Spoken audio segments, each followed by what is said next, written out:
Hello crafty friends. I'm here today to show you my reference journal. I started journaling 2 years ago, and I was overwhelmed with all the pockets and everything, and I didn't know where to start. So I was watching YouTube videos, and every time I saw something, I would write it down, and then I thought, let me make myself my first reference journal, so that every time I did something, I would put it in here for future reference. So as you can see, it's pretty chunky. I can't put anything more in here, and I've got lots of empty pages. It's sad.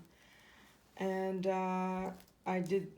it was my first, and I used a cereal box, and I made 3 signatures and a hidden hinge. So my sewing didn't show. I made a hinge inside. I'll just show you. So I didn't know anything about digital papers either at the time, and that was my first download, because I didn't know where it would go on my iPad. I don't have a computer, I just have an iPad. And when I bought this, I wanted to find out where it would go. I think these are from the Pink Monarch.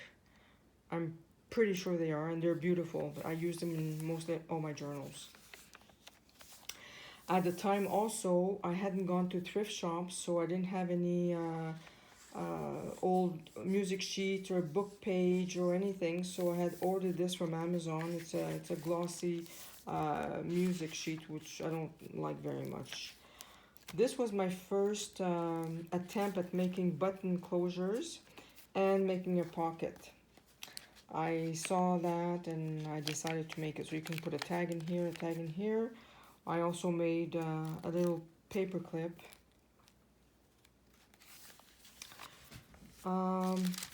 This idea was from Pam at the Paper Outpost, and as one collage, which was fun to make. And it's a concertina, and you can write in here. And I made it with book hard cardboard here, but coffee dyed paper inside.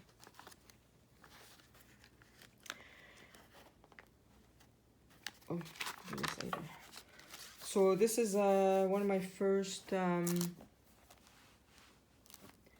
hidden paper clips. I had an old dictionary, at least I used some dictionary pages. This was a paper bag that I tried doing. I didn't finish the back, but the idea is there, so I can reuse it. The idea was really nice, so I've been doing this a lot.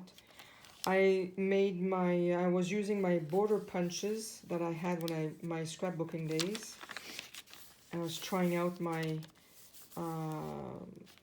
stamping, which I found out later it's better to do your stamping before you attach your signatures. My first snippet roll. There's always a first for everything. A lot of firsts in this book. Idea from Pam at the Paper Outpost. You take book pages and you just fold it to make a V, and you open them to make your little tags. I made 2 of these. My first collage attempt didn't turn out too bad.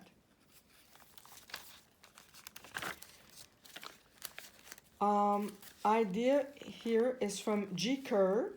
She has the Freebie Friday, which you download all her papers, which to start with is perfect if you're a member of her Facebook group.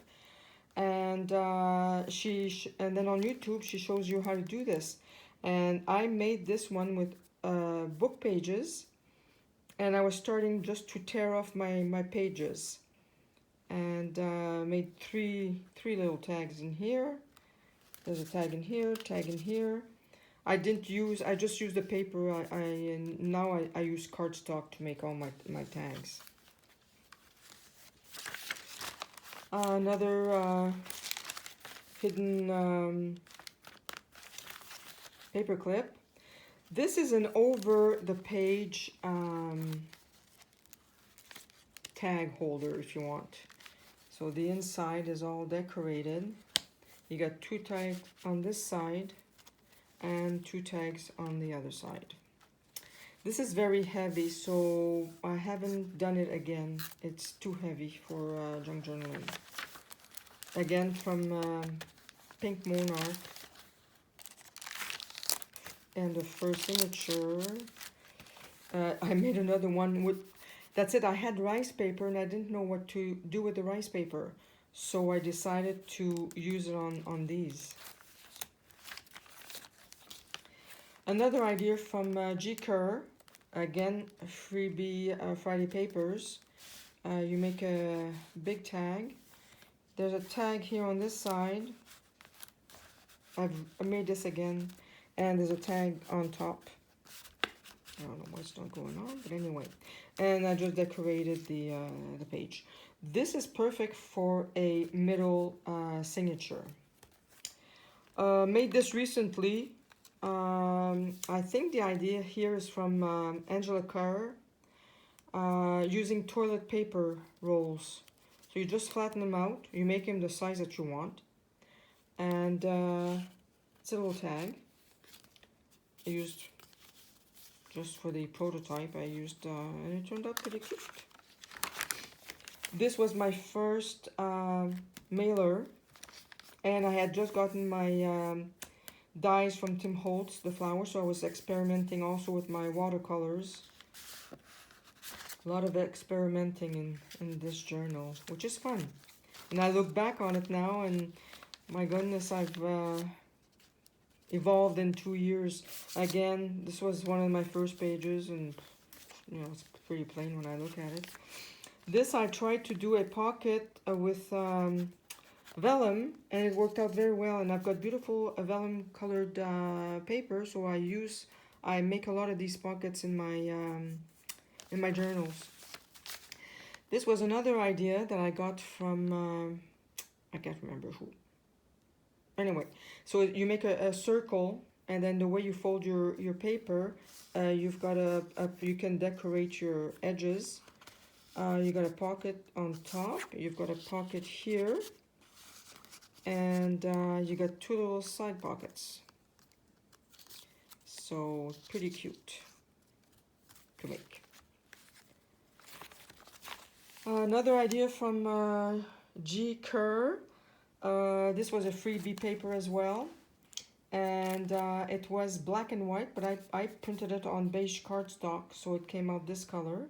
And you just open it up, and it's a little folder to write in, and you got some tags back here. Same idea over here, except here I think I made a little notebook, and same idea for here.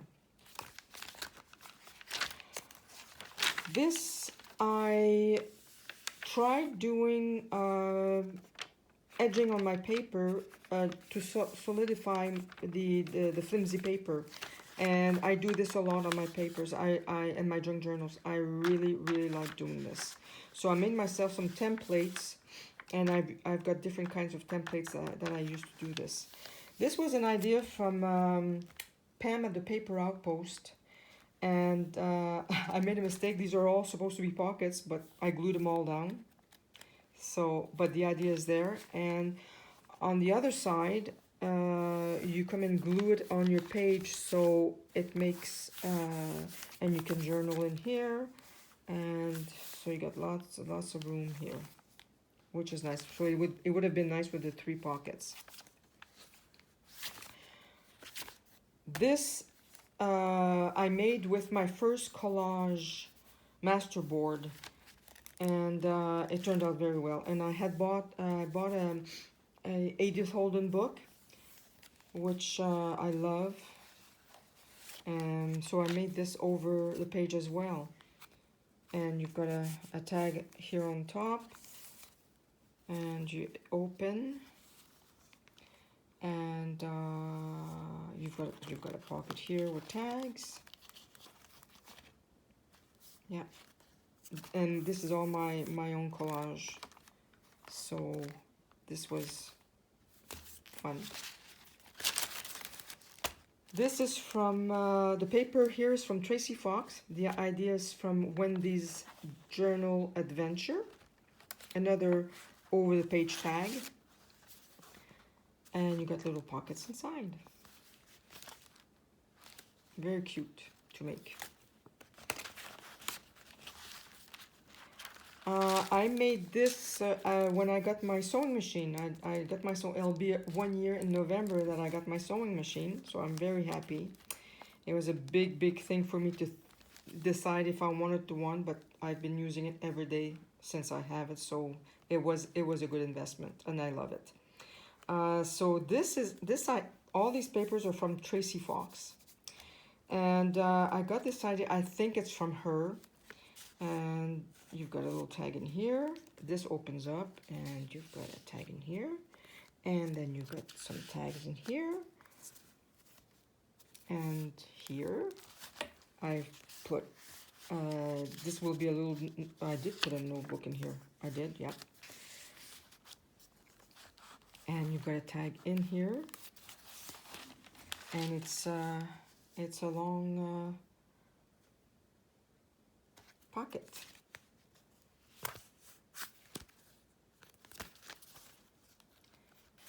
So that's fun to make as well. More coffee dyed paper. The idea here is from Corey Dahman. I made this recently. It's just from my old, I tried to use my scrapbook paper that I know I'm not gonna use anymore. So you have a little pocket here, you have a pocket here, you open it, it's a little notebook. I sewed in the signature because I didn't put a lot of papers. You have a pocket on this side, and you have a pocket on this side. So another cute little project to add to our journals. This idea was from Melina Pillant, and all you do is, I used again heavy cardstock to do this from my scrapbook papers, and I have 2 pockets of vellum, and just goes in here. Another cute idea. This I made recently. I made 3. I sold 2, and this is my prototype, so I'll keep that one because I needed to make some more. And the idea from this is from Chantal at the Purring Cat Studio, I think it is, and I used Tim Holt wallflower papers to do this, and in the middle I have a notebook. Oh, and I have to tell you about this paper. This is the idea here is from Barbara at 49 Dragonflies. You just take some coffee in hot water, plus you add dish soap, you get your straw, you blow bubbles, and you just come and dunk your paper on top of the bubbles. So every piece of paper is different. And next time I'm going to do this, I'm going to try to do it on coffee dyed papers to see the difference. So I sewed all around. So like I said, now that I have my sewing machine, I do a lot of sewing, which I really enjoy. And this back here is, I made a tag for the back. And I also have the vellum paper from the Wallflower collection. So made 2 little pockets in here. Actually, this just goes in here. I've got two little tags. And that's it, my friends, for my reference journal. And I was going to show you my first masterboard, and I use it in a lot of journals. I made photocopies, of course, and I really love it. It was my first one, and I use it a lot. So I recommend for all new junk journalers who is trying to start making journals, every time you have an idea, make yourself a reference journal so that way you won't get overwhelmed with everything that's out there. And this has helped me a lot. Actually, I'm going to make myself another one. So thank you, my friends, for watching. And I'll see you soon. Have a good day. Bye-bye.